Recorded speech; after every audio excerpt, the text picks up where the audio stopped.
It's been a long time since I got up here, yet nothing has really changed for me because my message has changed about 8 times this week, and not even like the same subject. In fact, it just changed during the Torah portion readings, and I had to write it just then too. So, as normally happens, I just kind of let the Lord tell me what He's gonna say through me, and I try to do the very best that I can. So I'm just gonna start with a little prayer. So if you'll come with me, I'll say, Lord, please measure my words and let this word be a blessing to whoever needs to hear it, and help me organize those words as you've given them to me, and let them be your words and not my words, because you know I'm not very organized this week. Thank you, Lord. Amen. So I have this t-shirt that I've had for a while. I used to manage, so I'm a hairstylist. I used to manage salons for a long time, and I had all these like t-shirts because we could wear like black with like a little bit of something going on. So I had like a t-shirt that said like work hard, be nice, something like that, because like I just got tired of saying it. And I also have this one that says authenticity is power. And I kind of want to talk a little bit about that and a little bit not about that tonight, because it's, like I said, the Lord's got a lot to say, hopefully Him through me. So authenticity is power to me always speaks to that whole bearing fruit through the Lord. So as you know, the Lord gives us all certain gifts, and we are part of the vine, but we're our own branch. We're our own unique self, and He made us our own unique self in that way. My story, for people who don't know it or haven't heard it in a while, is that I came to faith very late in life. I came to faith in my 30s, after I was not raised in the church, and when I was older, I had a lot of very bad negative experiences in different church settings. And this is not any one particular one, not any one particular denomination. I was treated badly in a few of them. So I'm not blaming that on anybody in particular. They were all mean to me. So I had divorced parents, so they didn't like me because of that. My parents owned a bar, so they didn't like me because of that. My father was a musician, they didn't like me because of that. I had funky colored hair, they didn't like me because of that. I didn't have a church that I called my home church, they didn't like me because of that. I liked rock and roll music, they didn't like me because of that. So there were a lot of things, and I just kept trucking on because I didn't like them because of that either. So I had a lot of bad experiences with that, and that really turned me away from any sort of belief. So if you said you went to church, I said, see ya, bye. You're not for me growing up. So very interesting how I met my husband. We actually connected on a dating site, and it said that we would be enemies, because he was very religious, and I was like, if you're religious, you're not for me. So, and yet we're celebrating 10 years married in a month. I know. We made it. Somehow we haven't killed each other yet. There's always the next 10 years, I suppose. But where I'm getting to with this is that coming to faith late in life is a struggle, because you have a lot of life that you've led up to that point where you had no rules. Not really. You have laws. You have the way that your parents raised you, but you don't really have any, faith-based rules of a higher power. So the Parsha this week is very much about, and I'll tie all this back in, I promise. It'll meander, but I'll get back to it. The Parsha this week is talking about people who are not making it to the rest, who are remember what it was like in Egypt, and although they remember these incredible miracles, 10 years, 20 years, 40 years down the road, they don't remember the miracles anymore. They remember the leaks, and they remember the freedoms that they had in Egypt. They remember all of those delicacies that they had that they don't have in the desert anymore. If you kind of extrapolate that out to like somebody who's like in faith like me or like we are, if you came to faith later in life and you're following the mitzvah as we do, you remember when you used to go out on Friday nights? Because I do. And every now and then there's something on Friday night that I really want to do. There's a band playing. Remember I grew up in a bar? There's a band playing on Friday night that I really want to see. I haven't seen in a while. There's a friend something or other that's going on at something that sounds really fun that I want to go do. And there's just a little tiny bit, especially me. I'm 11 years down the road in my faith journey. They're 10 years out from Egypt. I'm 11 years down the road in my faith journey. Every now and then I'm like, gosh, if I didn't know what I know, I could go do that thing. I could go out on Friday nights. I could go do that thing on Saturday afternoon. I could go do that thing. I don't eat meat, but I could go eat bacon. If I didn't know what I know now, I could do all those things I used to do back then. And I've forgotten how unhappy I was 12, 13 years ago. So there's this kind of saying sin is fun for a season, but we forget the wages of sin when we've been away from it for a long time, and sometimes we just remember the fun. Like it was really fun in my 20s getting, drunk and going out to a bar and acting crazy, but it was really not pleasant the next morning when I woke up. And I am 43 now, and if I went out and did that, it would be really unpleasant when I woke up in the morning tomorrow. I know. I don't really imbibe that much anymore, and I imbibed something I did not know was as alcoholic as it was around last year, and I was not prepared, and was not good for a good week after it. Your 40s are not the time to experiment with that sort of thing, ladies and gentlemen. So, when you have a walk that is based in faith, that is based in having a belief system that you start and you see all these benefits in your life. It's that kind of like nouveau riche. It's like you're really excited about it and you see all these benefits. And you're getting the blessings and you're getting the things. And I remember one of the first things that I did, I was like, okay, Lord, because this doesn't make any real logical sense. I'm gonna start giving 10% of my money away and let's see how well it does for me. 'Cause I keep all of my money right now. Let's see if it does any well for me. I started doing better with my money. I was keeping a lot more of it. I was more responsible with it. It was just, I had more money in the bank when I started tithing 10% of it. And that makes no sense.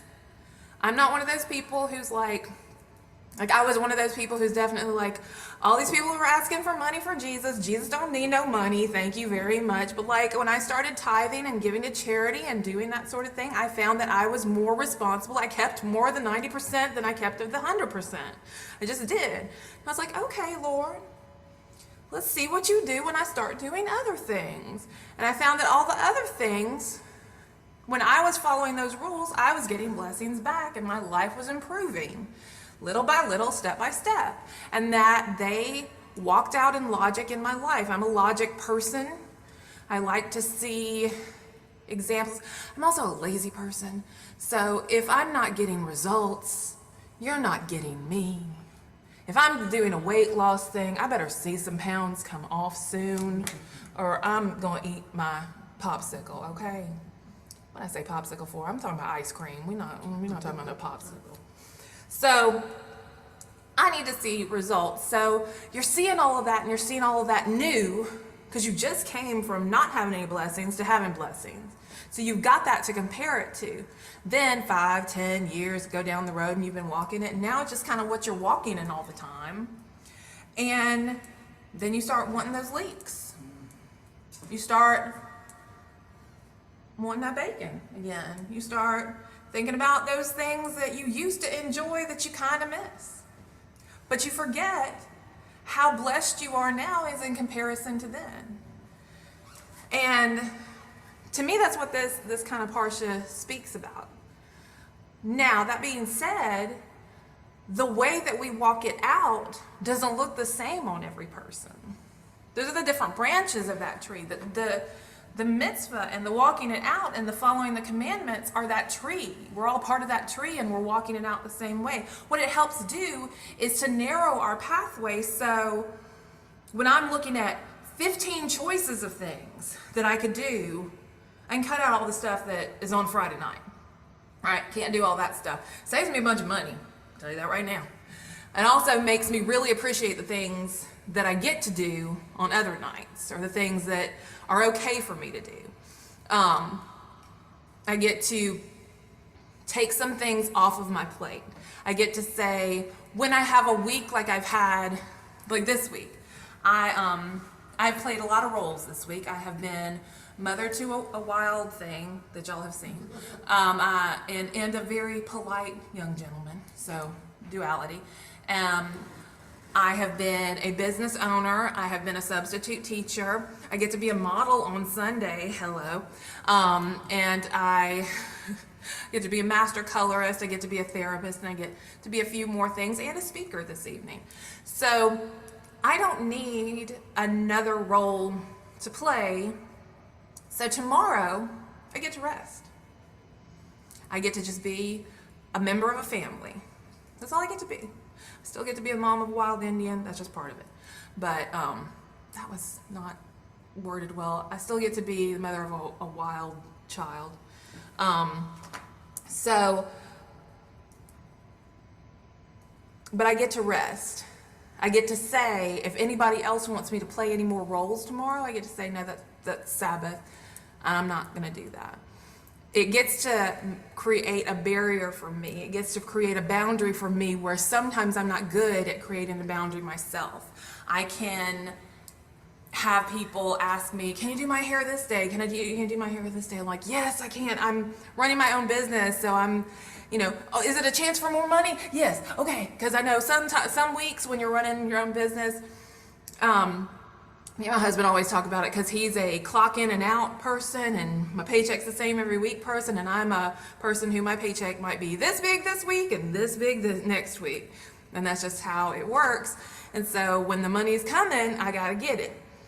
Because next week the money may not be coming. So if I don't have that boundary, I might work 7 days a week. So it allows me to say no. And then I get to have a boundary. I get to say, there are some decisions, there are some choices that are taken off my plate. So it keeps me from having decision paralysis.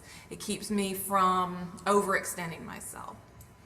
And it also narrows that pathway, so I get to really concentrate on what it is that God calls me to do that is expressly me. What has He called me to do? Because I'm not Glenn, I'm not Amy, I'm not Robert, I'm not Jessica, I'm not anybody else in this room, I'm me. And I'm gonna do things and say things and look at things differently. There are things that I can do that other people who do the same thing that I do. I'm a hairstylist who has done people in the mortuary. There's a lot of people who cannot do that. It is creepy. I'm going to tell you, it's creepy. But I look at it as an honor. I look at it as honoring a person who's passed away, helping out a family who's passed away. I look at it as blessing a family. And I can look at it that way, but there are other people who just can't do it. And that's okay. That's not their blessing to do. That's why there's somebody like me who has the fortitude to do it. But when you take away a lot of the noise and a lot of the decision making and a lot of the things those choices out there that you would have made otherwise when you haven't narrowed your path, you get to sit down with the Lord and see what he has for you, what he has for your branch, what's going to bear fruit with you. When I teach hair, which I teach hair, I'm really, really good at teaching color. Not so great at teaching electricity and anatomy. Kind of dry, kind of boring with that. When I teach color, students are like, yes. When I teach anatomy, they're like,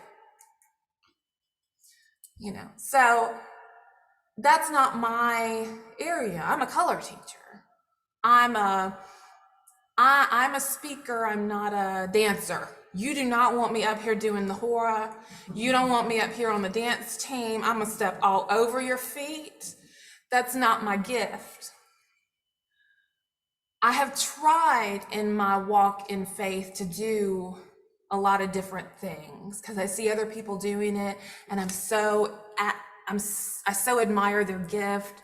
The thing, like, Jessica is an amazing healer and herbalist, and I've taken her class, and I'm like, oh. And I tried to do that, and that's not my gift. I try to go gather up stuff. I'm gonna poison everybody, y'all. I just can't do it. That's her, that's one of her many gifts, but that's her gift, and she's so incredible at it. When you take her class, she's riveting at that. And you can tell when somebody's got a gift, because when they start to express that gift, it is mesmerizing and magnetic, and it bears fruit. It bears fruit, and they can't help but do it. It roots in everyone around them. So being your authentic self is powerful. That's how you bear fruit. You still need to work within the confines of what God's got for you. Take those mitzvah, take that pathway that he has for you, and help it to clear out all the noise and get you closer to him, so that you can see the absolute precious gift that is uniquely yours, uniquely made for you, so that you can keep getting your blessings and keep that positivity and not worry about what you had in Egypt. The bacon was good, but it ain't worth it. It ain't worth the cholesterol and the heartache and all that stuff. It ain't that good. They have fake bacon these days. It's all right. But clearing all that away just helps clear your mind and clear your pathway to get closer to the Lord and what he has for you, so you can bear true fruit while you're here on this earth, and you can see the legacy that the Lord has for you, that he moves through you. So that's what I got for you this evening. So be true to yourself, be true to the Lord, and don't try to get into other people's gifts, because what you have is beautiful and is what's going to bear fruit and what's going to make this ministry the best that it can be, because we all need those different things, and not everybody can do everything. Nobody can do everything. All right. Thank you for listening. I appreciate it. I hope that was a blessing to someone. Thank you.